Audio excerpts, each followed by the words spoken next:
এতগুলো অফিসার মারা গেছে, তুমি কেন মারা গেল না? ফিরাইতে যায় মারা যাইতা, তাহলে তো বুঝতে পারতাম যে ফিরাইতে গেছো। পিলখানা সিগন্যাল সেক্টরে অ্যাটাচ ছিলাম। সেখান থেকে আমাকে আবার র্যাবে পোস্টিং করা হয়। র্যাবে 6 মাস চাকরি করি। তারপরে আবার আমার নিজ ব্যাটালিয়ন 7 রাইফেল ব্যাটালিয়নে 1 বছর চাকরি করি। 1.5 বছর পরে পিলখানা ডাইকে আইনা আমাকে জেলে দেওয়া হয় এবং 6 মাস সাজা দেওয়া হয়। তো যখন আমি বললাম যে আমি খালি হাতে আসছি, আমি কিভাবে এটা প্রতিরোধ করব, আমাকে অভিযোগ দেওয়া হয়েছে জ্যেষ্ঠ এনসি হিসাবে সুস্থ শরীরে অবস্থান করা সত্ত্বেও পিলখানায় এই বিদ্রোহ দমন করার চেষ্টা করতে দেখা যায়নি। তা আমি বললাম যে আমি তো খালি হাতে ছিলাম, আমি খালি হাতে আসছি, কিভাবে এই করব। তখন উত্তর দেওয়া প্রশ্ন করা হয়েছিল যে এতগুলো অফিসার মারা গেছে, তুমি কেন মারা গেল না? ফিরাইতে যায় মারা যাইতা, তাহলে তো বুঝতে পারতাম যে ফিরাইতে গেছো। এই প্রতিবাদ দিয়া 6 মাস সশ্রম কারাদণ্ড দেওয়া হয়। এখন আমি চাই, যেহেতু এই দণ্ডটা একেবারেই অবৈধ, আমি কোনো অন্যায় করি নাই, আমার এই হালাল সম্পদ, দীর্ঘদিনের পরিশ্রমের সম্পদ ফেরত পাওয়ার জন্য এখানে হাজির হয়েছি। এখন যে কোনো ব্র্যান্ডের পুরাতন এসি বদলে নতুন ওয়ালটন এসিতে উপভোগ করুন 25% ছাড়।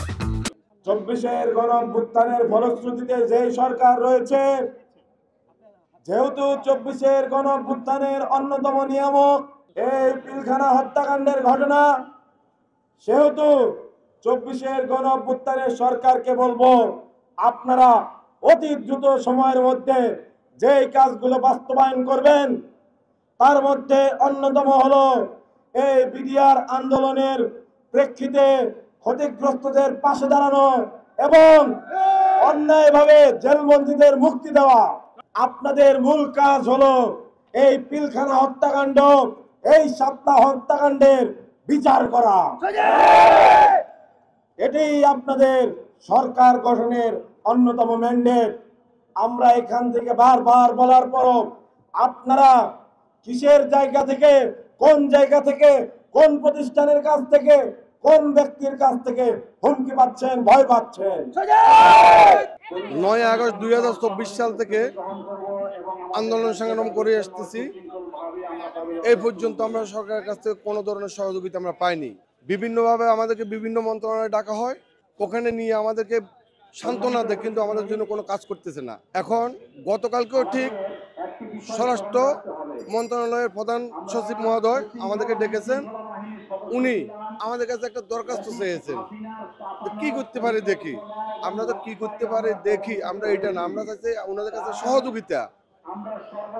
তো তার পরিপ্রেক্ষিতে আমরা এসে গতকালকে আবার সচিবালয়ের পদযাত্রা করে, যা ওখানে সন্ধ্যা পর্যন্ত থেকে আমরা বাংলাদেশ পুলিশের আহ্বান আমরা উঠে চলে আসি।